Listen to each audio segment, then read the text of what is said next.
বিএনপির স্থায়ী কমিটির সদস্য ও কক্সবাজার ১ আসনের ধানের শীষের প্রার্থী সালাউদ্দিন আহমেদ বলেছেন, প্রায় দেড় যুগের আন্দোলন সংগ্রামে দেশ স্বৈরাচার ফ্যাসিবাদ মুক্ত হয়েছে। শেখ হাসিনা বাধ্য হয়েছেন দেশ থেকে পালাতে।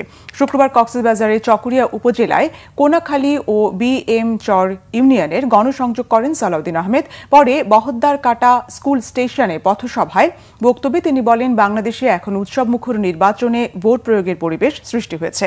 আগামী জাতীয় নির্বাচনে ভোট প্রয়োগ করতে হবে। মুক্ত পরিবেশে আগামী ফেব্রুয়ারিতে জাতীয় নির্বাচনে ভোট দিয়ে প্রতিষ্ঠা করতে হবে গণতন্ত্র।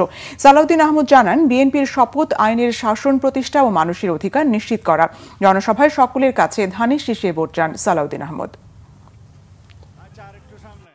আমাদের শপথ, শহীদের রক্তের শপথ, অঙ্গীকার, জনগণের প্রত্যাশা, আগামী দিনে আইনের শাসনের বাংলাদেশ প্রতিষ্ঠা হবে।